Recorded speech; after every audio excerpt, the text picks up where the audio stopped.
Hello, once again, my name is Faz and I'm here with Hellena Taylor. As you might have recognized her, she is the lovely, lovely, lovely voice from Bayonetta. And would you like to say hello, Helena? Hello, everybody. So, how are you today, first of all? I'm great. Really good. I'm glad. How are you enjoying the New Year's? I know that it's been quite a hectic time. It's been a really wonderful start to the year, actually. Yes, enjoying it so far. I'm glad. So we'll get straight into it. And one of the first things I always have to question. So I know you've been asked this before, but we'll ask it again. So how did the role of Bayonetta come up for you particularly? Um, I auditioned for it one day. Um, all I had was a line drawing of her and 5 lines, and I had 5 minutes to go and prepare for it. And um, I just decided to do 3 different kind of bold takes on her. I had no idea who she was. I didn't realize how big she'd be in my life.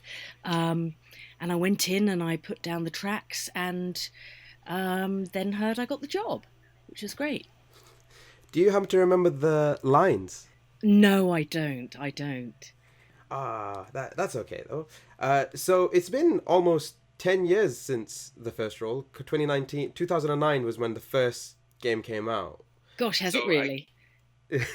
Since when Bayonetta 1 officially came out and then it got ported over to the Wii U. What's that experience been like? Because you didn't reprise the role of Bayonetta till Anarchy Reigns on 2013. So there was a big long gap between Bayonetta 1. Yes. That was really interesting because coming back for Bayonetta 2, I couldn't remember what I'd done in the first record. So the wonderful booth director, Chris Zimmerman Salter, knows the game better than I do and gave me some great prompts to get back into her. And it took me about 5 minutes and there she was again. Alright. I wish we could all get back into things like that. We all need a prompt in life. Yes, we do. We do. So when you went into Bayonetta 1 and 2 because of that gap, what was the what do you reckon was the differences between the two roles that you had played, or the two deliveries, I guess you could say? I think in Bayonetta 2, I felt more confident that I knew where I was going with her. When we recorded the first Bayonetta, I had no idea. I didn't see any of the artwork. I didn't know if I was fighting dragons or orcs or what kind of thing I was fighting. I just had to make it as big in my head as I could and create pictures of something that I didn't really understand. So having done her once, Bayonetta 2 was, I think, a lot easier once I'd got back into the swing of things because I knew her character a little bit. Oh, well, that is. Well, to be fair, I don't remember there being any orcs in No, there Bayonetta 2, weren't. to But be fair. I mean, I had no clue. They gave me nothing. They're so afraid of confidentiality issues that sometimes it's quite difficult. Um, I knew nothing about the game. I knew nothing about her. I recorded the lines. I had 2 minutes to look at the lines before I delivered them. So I just had to create something in my head. So when you created the personality of Bayonetta, what exactly you said you went for something big, and you mentioned in other Well, interviews. I knew she was a witch. So I thought, well, she's a magical creature. Um, and she's nothing like me. So I just had fun with her and made her quite sassy, and some of the lines helped me with that. And she just takes no prisoners. She has no doubts. She's utterly confident. Um, I kind of got into that feeling inside, and then the voice came out. You always say that you're quite different to Bayonetta, and the reason why I bring it up is with other voice actors. They tend to put something in that is their own, or it's like some form of their personality is similar to their character. but you say the opposite. What makes you so different to Bayonetta? Well, I think the only time I put little bits of me in was when she was talking to Cereza. Um, I kind of made her a little bit motherly, a little bit softer. Um, I'm not someone that uh, plays with guns. I don't have all the answers for everything. I'm not sassy. I don't wear black leather. Um, just the list goes on and on, that hyper confident, that um, she takes no prisoners. She kicks ass. Oh, well, everyone who's been playing as in the past 3 to 4 years in her various incarnations have really enjoyed your performance as her. Yes. With that being said, speaking of kicking ass, what characters has been your favorite interactions? Do you happen to remember any of the characters that she interacted with in the series? And was there any standouts for you particularly? Well, I only recorded on my own. I never got to meet the other characters. So um, I enjoyed imagining Cereza. Um, the interaction with her father is very interesting. Um, I just had a great time doing the whole thing, really. One of my favorite characters in aside from Bayonetta has been Rodan, basically the shopkeeper. Do you have any sort of favorite interactions with him, if you happen to remember? Like in the sense of what was your favorite lines in terms of line reads to Rodan, the character? Oh my gosh, I can't remember that. They didn't let me go away with the script again because of confidentiality issues. So I literally had 2 minutes with the line. I recorded the line 3 times and then it was gone because I had to free my mind for the next one. So I can't remember any of the lines. Oh, that's completely fine. It is kind of it is quite different in that regard. Hearing about that, about the confidentiality thing, a bit just to talk a bit more about that, to give everyone a bit more of an idea of how the confidentiality side works a little bit. Could you explain a bit more as to you said you only had 2 minutes and had to take away the script. Was this for how long did it take for recording and between the first line and until the project was done? I recorded for 4 days.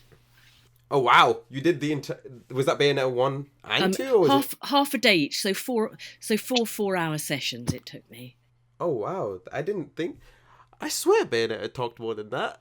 Yeah, no, I'm very quick, and so's Chris Zimmerman Salter. It was literally do 3 lines of each line, and that's it. It's very quick. So, you've done a lot of acting, generally speaking. You've done a lot of voice acting, but you've also done some film and theatre stuff. What's the differences when you tackle each particular side? Well, I trained doing theatre. I trained at Lambda, and that's my first love. I think it's great training because you work with the great writers of our age and ages past. Theatre is my favourite medium, I think. Film is a lot of fun depending on the project. There's a lot less creative control. And I would say voiceover is more like theatre than film because you are in control in the box, although you do have a director that gives you some great input. So it's a wonderful thing doing voiceover. I really enjoy it. And you get to use your imagination as well. What differences in the deliveries do you take when it comes to voice acting versus theatre at that point?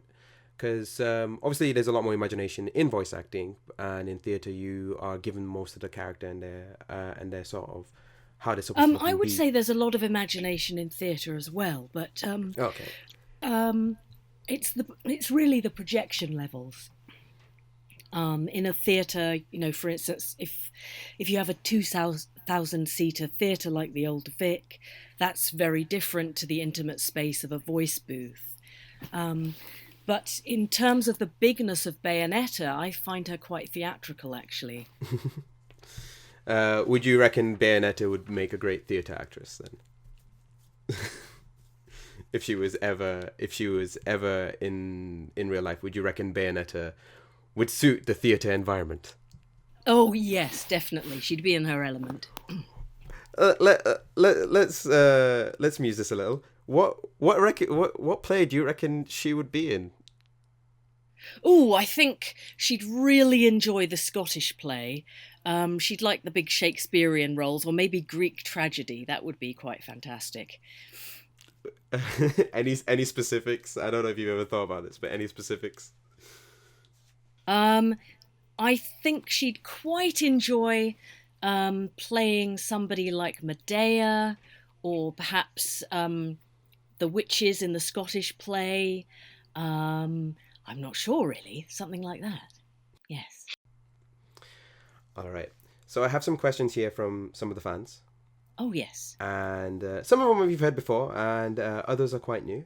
But we'll go through them anyway. So I got asked this, and I'm gonna ask this anyway, just in case. How does it feel to be a celebrity? Oh my gosh, I don't feel like a celebrity at all. The great thing about voice acting is that no one recognises you when you go to the supermarket. I do have a Twitter following, which I really enjoy being on Twitter. That's a great thing. But I don't feel like a celebrity at all. I feel just like a jobbing actor. I was very lucky to get Bayonetta, and she's really captured the imagination of fans, and that's thrilling for me. So another, I'm really glad actually that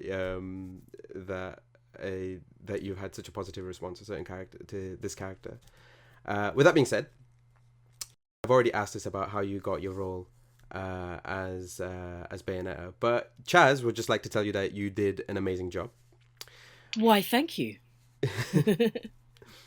So another question I got is, what is your favorite thing about Bayo's personality or design?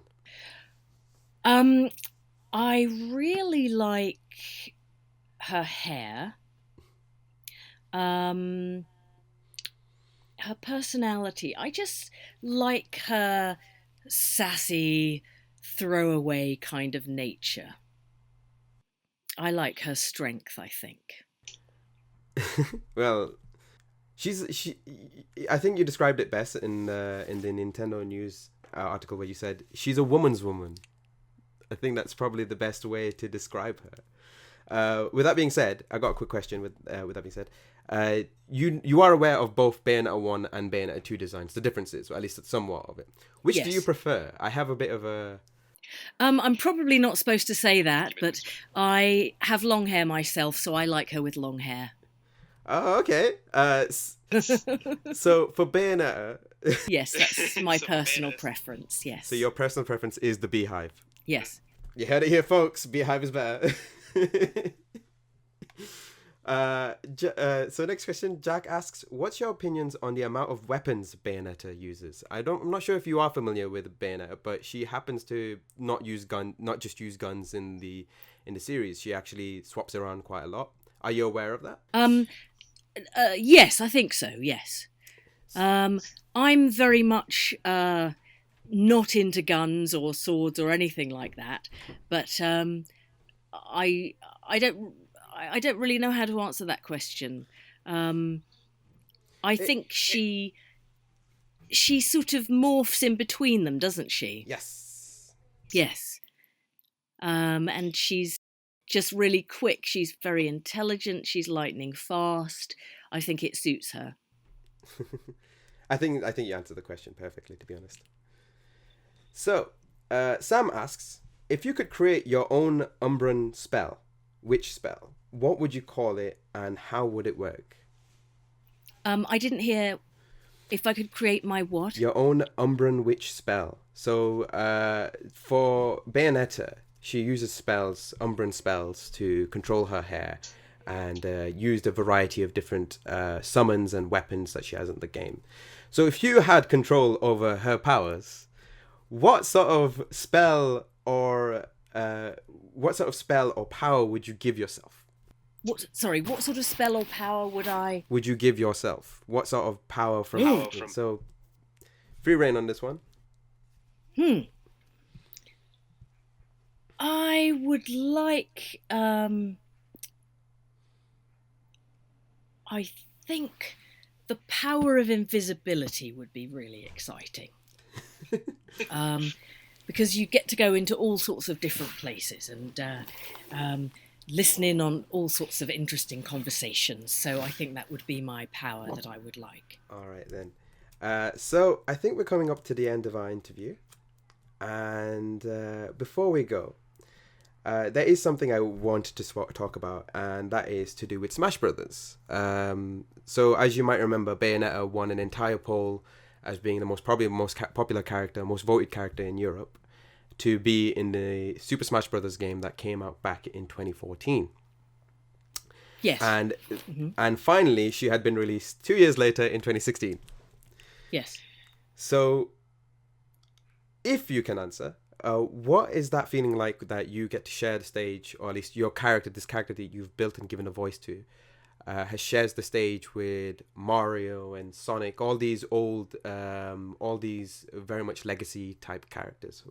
Is that something you appreciate, or is that? Oh yes, I think it's a great honour to be counted among them. Yes, that's exciting, and I hope the fans enjoyed it as well.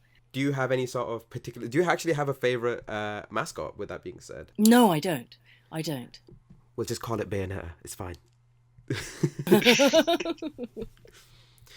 Right. Before we leave, my one final question. What do you think is the most important thing for someone who wants to get into voice acting and become the next Bayonetta, Jean, Oh or my Rodin? gosh. Well, I would say the most important thing is to train your voice. It's like an instrument, and it took me 3 years to train my voice. I can do lots of things with my voice. I can make it sound younger, sound older, sound deeper, sound lighter. I think to be as versatile as possible. There are some amazing places that you can go to train, or you can get books, or you can go online. But it really is an instrument, and to be as versatile as you can possibly be is the best thing. All right, then. Where can people find you, Helena? Find me on Twitter at Hellena Taylor. And thank you very much for your time. Thank you, Faz. Thanks very much. Appreciate it. Oh, no problem. Anytime. Well, we hope to have you back sometime. And if you have more questions, we would love to have you back on in some form or capacity. Perfect. With that being said, my name is Faz. And if you'd like to know more information about the community groups near you, don't hesitate to go to Nintendo Players UK, as well as follow us on Twitter at Nintendo Play UK, on Instagram at Nintendo Players UK, and on Facebook as well at Nintendo Players UK. Thank you very much for joining us, and I shall see you guys soon. Bye!